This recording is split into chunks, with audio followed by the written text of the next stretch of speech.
Hello enfants de Dieu, j'espère que vous allez bien. Il y a une personne, un frère qui m'a écrit un commentaire sur YouTube pour me dire, «Ça fait longtemps que je te vois pas, j'espère que tu vas bien». Ça m'a tellement, tellement touchée, merci infiniment. J'ai vu en fait, je filtre les commentaires donc je l'ai pas vu tout de suite, c'était en analysant les commentaires pour voir, oui, toi tu es OK, toi je supprime parce qu'il y a des commentaires que vraiment je dois supprimer et je l'ai lu et ça m'a fait tellement plaisir. Merci, merci, merci infiniment. En fait, je suis passée par, une période, un peu, difficile. Je, j'étais un peu comme, Job. Bon, il y a personne qui est mort, je vous rassure, mais j'ai eu une mauvaise nouvelle, mauvaise nouvelle, mauvaise nouvelle, mauvaise nouvelle et à un moment donné, j'étais vraiment fatiguée. Heu, il y a il y a des moments où je me mettais en prière et j'entendais Dieu me dire, «Va avec la force que tu as». Je dis: «Mais Seigneur, j'ai pas de force en fait.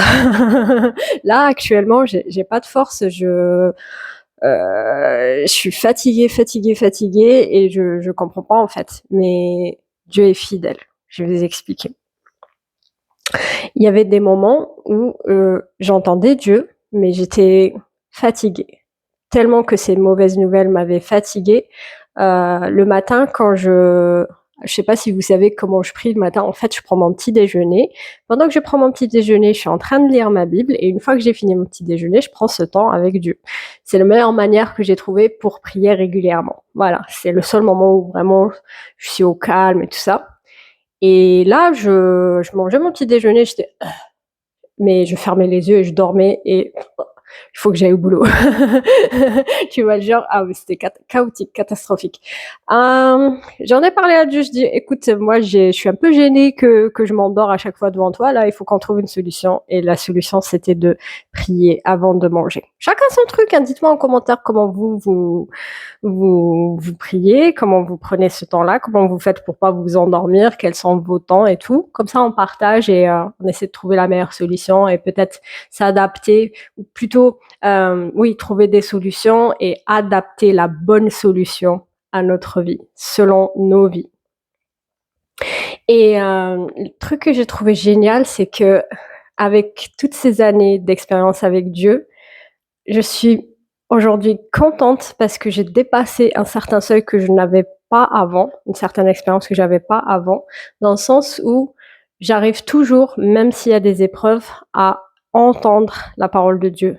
Et quand il me disait, «Va avec la force que tu as», il est fidèle, il arrangeait à chaque fois les choses. Bon, c'est pas fini, mais il arrange à chaque fois les choses et pour chaque mauvaise nouvelle que j'ai eue, il y avait une parole pour ça.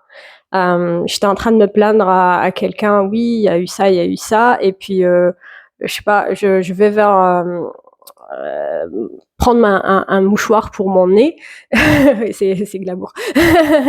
Et là, j'entends dans mon pensée: «Mais tu avais prié pour ça et ça et ça et je vais te le donner» et j'étais là: «Ah, waouh» et comme ça vient de nulle part, en fait, c'est spontané. La voix de Dieu dans tes pensées, elle est spontanée et genre elle est très reconnaissable parce que si tu prends l'habitude de l'entendre, elle est très facilement reconnaissable. Je suis pas en train de te faire, la super chrétienne, hein, je te le dis par expérience. À toi de faire ta propre, expérience, n'est nullement un jugement. Mais j'étais contente d'avoir gardé ça, d'avoir, gardé l'écoute, garder la prière malgré tout et garder cette relation d'aide où je demande à Dieu: «Seigneur, j'arrive pas à prier, donne-moi une solution. J'arrive pas à faire ceci, conseille-moi pour ça». Donc j'étais vraiment contente par rapport à ça, mais le plus, c'est que, avant, j'étais pas fatiguée à ce point-là et c'était au point où j'arrivais même pas à aller à l'église. Hem Parce que, ça m'a rendue en colère, toutes ces histoires. Alors c'est pas par rapport à l'église, hein, mon histoire, je peut-être qu'un jour j'en ferai un témoignage, mais c'est pas par rapport à ça et du coup j'arrivais pas à y aller et je sentais que c'était comme des attaques parce que mauvaise nouvelle, mauvaise nouvelle, mauvaise nouvelle. Tu n'arrives pas à prier parce que tu t'endors, tu n'arrives pas à aller à l'église, tu n'arrives pas à avoir une communion fraternelle et ainsi de suite et ça t'éloigne petit à petit. Donc ça, c'est pas une bonne chose. Et vous savez, je n'aime pas du tout, hem, les personnes qui prêchent et qui disent: «Il faut faire ci, il faut faire ci, il faut faire ça» et je vais donner la bonne attitude. Regardez, je donne, la bonne chose à faire, je suis un modèle. Nous sommes pas des modèles. Suivons le modèle de Jésus. OK, il y a Paul qui a dit, «Suivez mon modèle et faites». Il est apôtre, mine de rien. Et il y a un verset que j'appréciais beaucoup dans la Bible qui dit: «Ils l'ont vaincu par la force de leur témoignage» et aujourd'hui, je veux vaincre l'ennemi par la force de mon témoignage et je vous invite à faire pareil parce que quand tu es mal en point et que tu entends une personne témoigner ce que Dieu a fait pour elle, ta foi augmente. Mais quand tu es mal en point et qu'une autre personne te dit: «Il faut faire ci, il faut faire ça, il faut ça», moi je suis super chrétien et suis le modèle, il faut que je sois un modèle pour les autres, tu ne peux pas être KO. Ben si, on est des êtres humains, sinon Jésus, pourquoi il viendrait? Et Jésus, je t'aime. Parce que parce qu'il nous a sauvé la vie, parce qu'on peut compter sur lui. Merci parce qu'il est là. Et je voudrais te dire aujourd'hui aussi un truc, c'est que, si tu as peur, comme moi j'ai pu avoir peur, ben, j'ai découvert que quand j'avais peur, c'est que je me concentrais un peu trop sur ma peur ou sur le monde. Et ce que j'ai découvert, c'est que quand tu as peur, change de disque. Je parle pour moi, mais tu peux le prendre aussi pour toi. Change de disque.